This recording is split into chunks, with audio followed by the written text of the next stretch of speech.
Hello, humans of the world. This is Marina with Startup Human Channel.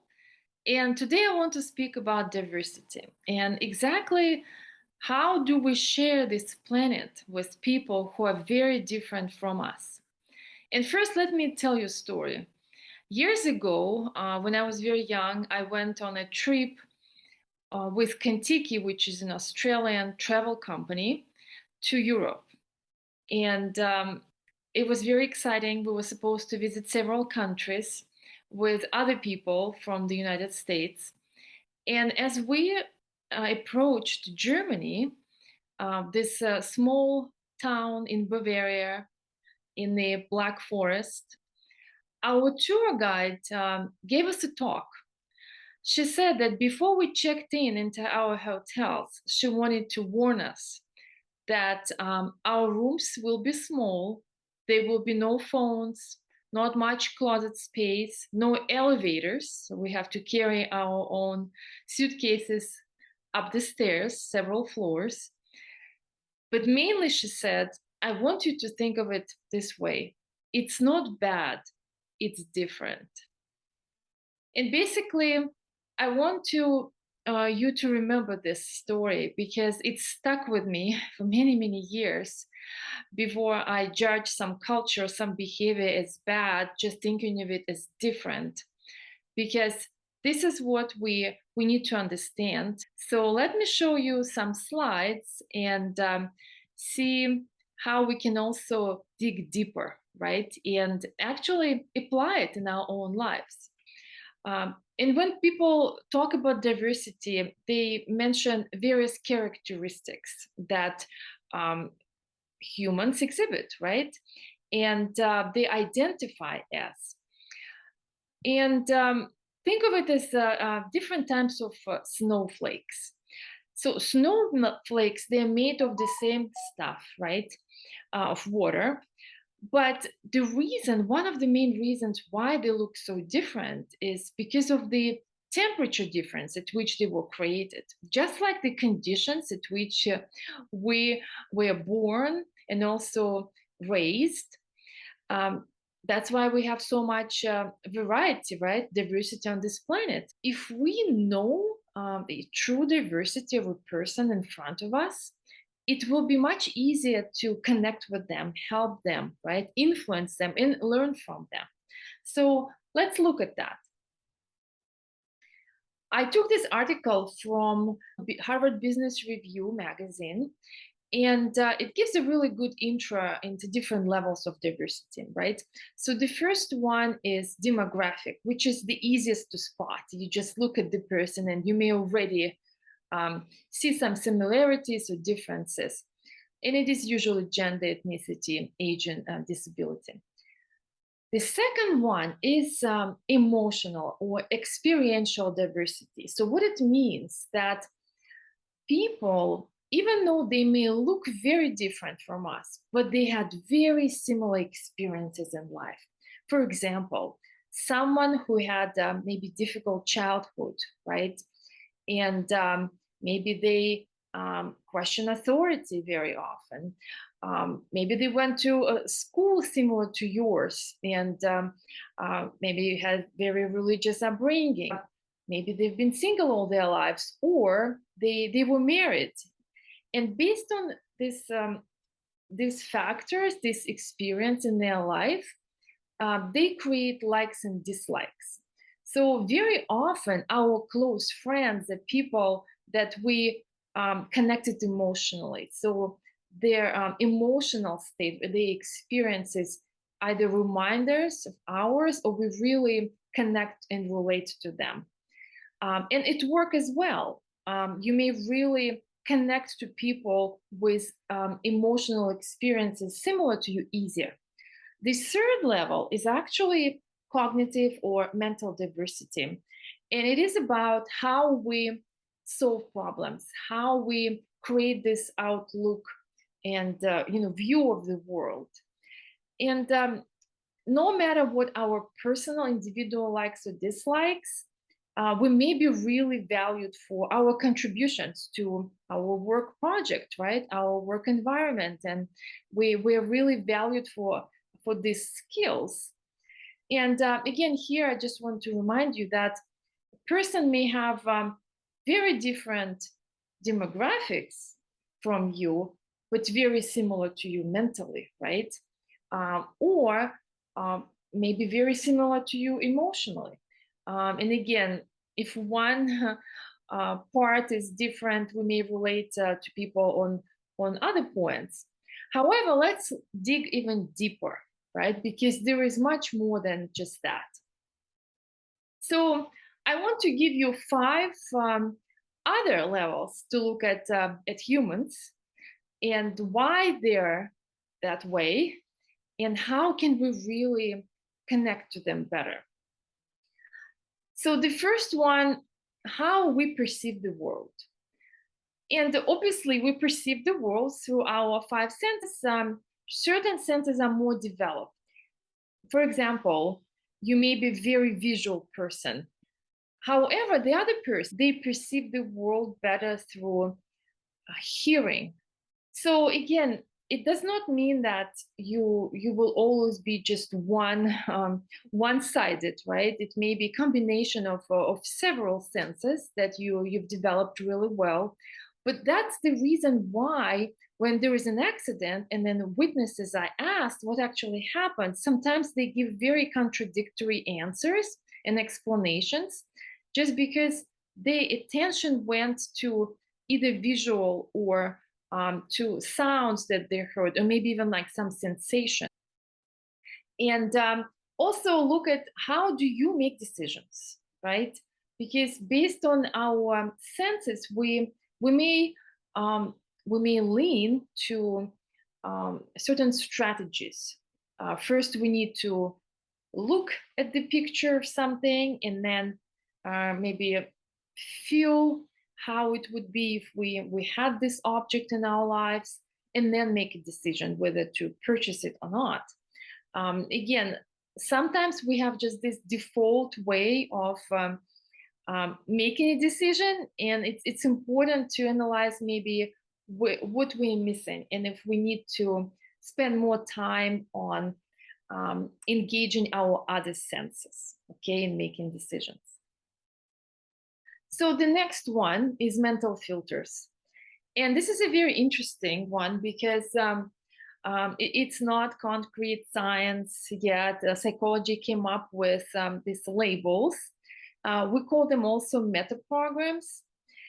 And there are 60 so far, some of them overlap, but a lot of it is cultural and also family influence, and obviously our personal experiences, because sometimes we see that people behave maybe very different in certain situations from us. And give you an example, like monochronic versus polychronic. Some people always on time, or they make an effort to be on time, and others consistently are late. And in some cultures, it's even okay to be late for your wedding, and the guests will be patient and they will wait. It's a normal thing. So also, some people are really, risk takers, right? And others, they kind of shy away from confrontation or possible danger. And some people are more logical, and others more about feelings. And again, it is important to not immediately label or judge the person the way they are, understanding that the conditions at which they grew up and their snowflake was formed, they were very different. They can change their behaviors if they understand the impact of their behavior on others, and if it's very negative. However, it will require willpower and obviously practice. So the third one, I also think is very, very interesting, and we often experience some difficulties even understanding other people who speak the same language. Because just like our representation systems through our senses, the way we communicate is very different. and we call here communication styles. And you may actually read through the descriptions, but owls are more logical and rational. It's all about accuracy, being precise and brief, and very analytical. Beavers are more um, detailed, and they take their time. It's all about um, deep explanations, exactly how we do it, and we need to stay on topic. Others more about big picture, very creative, speaking kind of convoluted language sometimes, about metaphors and concepts. And then golden retrievers being very personal and about feelings and values, and also empathy, including others in decision making. So why this is really interesting, because again, it doesn't mean that we have one um, preferred one. We may have two, and in certain circumstances they may change these styles. But the idea is this: if you think of a coworker that you really like, you enjoy their company, you feel comfortable with, most likely their communication style is similar to yours. And very often, people that you don't really find easy working with, or you don't really understand, it's not very comfortable, most likely their communication style is opposite from yours. So, what is recommended here, to bridge the gap, try to be more like the person that you're trying to understand. For example, if you're an otter, try to be more detailed, right? To be more on topic. And if you are, for example, an owl, maybe try to be more personal and maybe a little bit more imaginative in terms of explaining in pictures and in colors your ideas. The fourth one is the learning method. Okay, so we found out how people perceive the world, right? How they have mental filters, communicating. Now, how do we really get persuaded, right? How do we retain information? So I listed here five, the most common ones. Obviously, there are more. But it is important, again, to find out what is your preferred learning method, right? And what is the preferred learning method of a person that you are next to. The first one is the academic one, and we call this more scientific one. So we need to maybe mention some facts, some quotes from famous people who have some degree of credibility in the scientific circles, and obviously statistics. The second one is relevance. Why me and why now, right? Why do I really need to learn this? How would I apply this in my life? And it's very important because even though we have this general education, it is true that some material is not necessary for us down the line. The next one is storytelling, and maybe using some vivid examples, right? Some metaphors that really we will remember because they will be on the subconscious level, always there every time we think about a certain topic. And also anecdotes, some humor. The fourth one is self-discovery, and this is how we shape our view of the world through questions, because we already have some knowledge of a certain topic. Now we have to modify it. And the last one is obviously practice. So let's do it. Let's do some examples, some exercises, so we don't only hear, right, about it, we don't only see how it's done, but we can actually do it ourselves. Okay, before we get to the last one, a lot of people ask this question: so where do we get our character, right? And basically, what is our character? So from the psychological point of view, humans are divided in several groups, and there are multiple personality tests we can take, which kind of confirm a lot of what I said in previous slides. But the main idea is that yes, we do get genetically certain traits, or we're predisposed to certain behaviors. But other behaviors we just simply copy, straight copy from people around us, from our surroundings, right? And through education. And the third piece is it's made by us. It is created through going through certain situations, through certain unique experiences. And basically all of that together, what makes us is our rules, thoughts, strategies, right? Habits, worldviews, norms, values, and beliefs. Because as we go to the fifth one, I would say this is probably one of the most important ones. And let me tell you why. So there are again different interpretations of how we create our values in our lives, right? And basically, those are our priorities. What is most important to us?